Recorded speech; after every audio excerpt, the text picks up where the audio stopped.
It's the end of the day with Ray. Hello, my friends. Well, folks, today we're going to jump on that gigantic, sharp, interactive board. I want to share my thoughts on this BTA event in New Mexico. It was a great event, but before we get into it, I got to hang up the badge, folks. Let me hang up the badge in the badge collection. And, folks, you know what made this meeting great? Other than it was probably the largest attendance at a BTA meeting I've seen in a long damn time.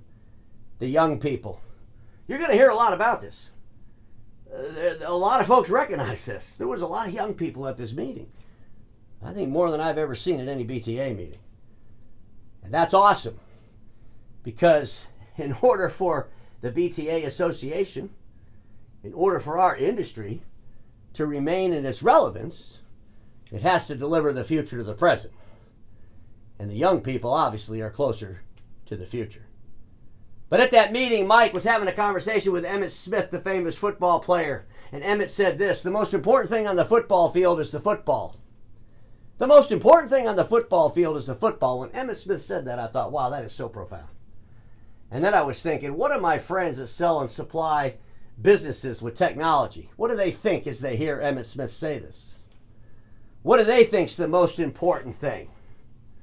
Do they think it's the product? Do they think it's their people?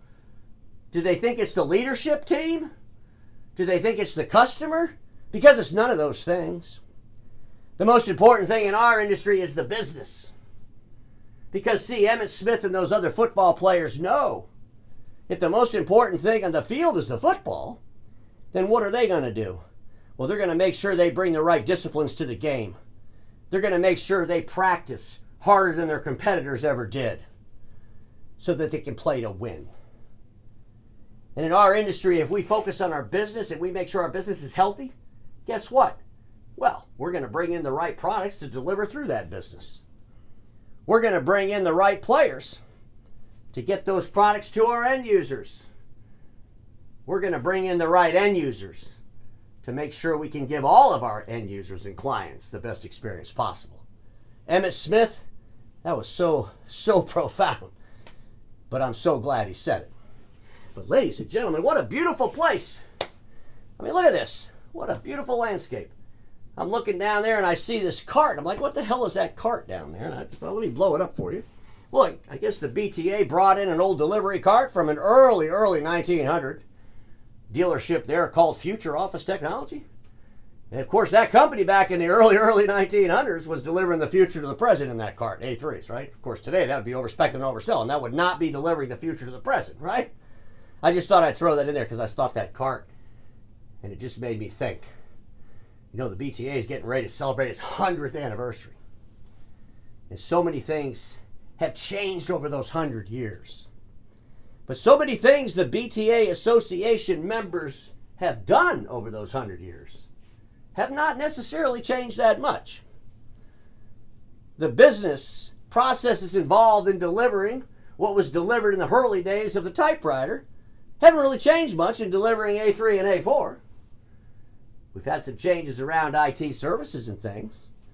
Some of those changes have been pretty damn challenging for the industry to get any momentum to make it a reality, to replace the declining revenues of print.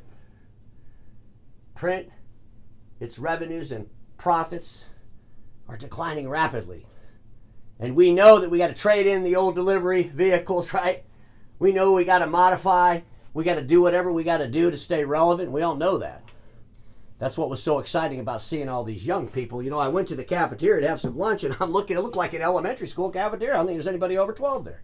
I really want to show this to really drive this home, because this is so important for our industry.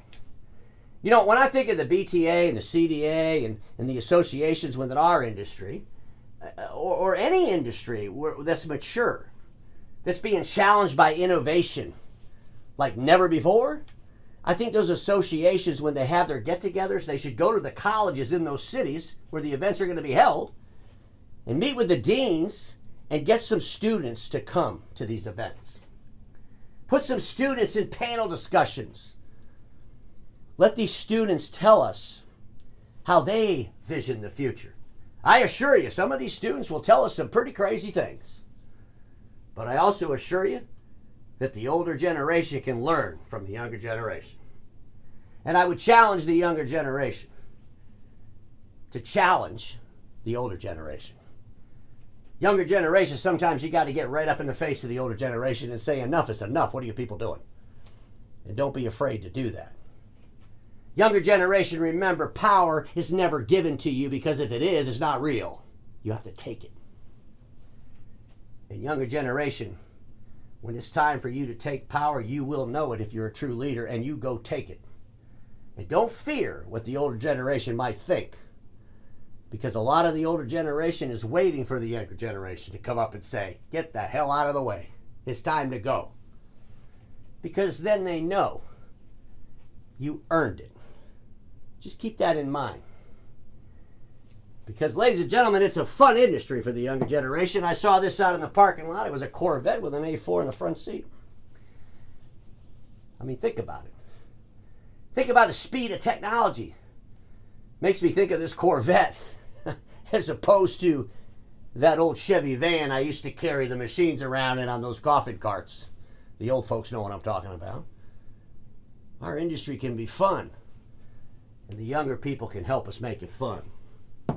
Folks, stop with the pens already. Holy crap. I'm going through this event, and all the tables, people are giving away pens, and I'm thinking, do we even use a pen? Who uses a pen in a business process? I mean, seriously. We've got DocuSign, all this stuff. Nobody uses a pen. So here's what I want to suggest. We got to shake it up a little bit at these booths, okay? Throw the damn pens in the trash can, and let's start giving away these things. And the Sharp wasn't the only one that was giving these away, but give away these things that wipe off your glasses, because, you know, there's still some old people, the bifocals, you can't see stuff. These come in handy. But when I was thinking about these pens, I'm thinking about, if you think about our industry or any association you go to, even outside our industry, there hasn't much changed in the way the vendors present their services and goods to the attendees in like 50 years. I mean, the only thing that's changed is maybe some of the backdrops on the booths. Can we not get creative? I mean, seriously, folks. This is why, if we bring in the young people, they'll probably say, what in the hell? Why don't you do this? Did you know you could have a hologram here? Whatever it is, ladies and gentlemen, we got to do it. Because giving away pens at a booth, at a technology show, something that nobody uses? No wonder that everybody else had those stress balls, because you're giving away pens. Oh, you need a stress ball. Look. Folks, we got some gaps in our industry, but we can close these gaps, and the way we're going to close these gaps is with the younger generation. I really want to bring this home in this episode today. I was so excited at that BTA meeting that I was able to see these young folks and talk to these young folks, because the BTA opened the door up, and some of these young folks came in, and now we just got to get more to come in. We got to look where nobody else is looking, because we'll find things that nobody else will find. Okay? We got to bring people in from other industries. We have to use our imaginations like we've never had before. When the young people suggest things to us, we have to really think about this. You know, the old people have some wisdom because they're old. That doesn't mean they're always right. Let the young people teach the old people. And with the old people's wisdom and the young people's imagination and closeness to the future, magic can happen. We can close the deliverable gap. Our industry will not be reinvented because we sell water coolers or electrical vehicle charging stations. Holy smoke, I guess I was right on that one. When I think about the generational gap, you know, we got to go to colleges. We got to talk to these deans. We got to get students involved. And I know a lot of you all have internships, but we got to ramp it up.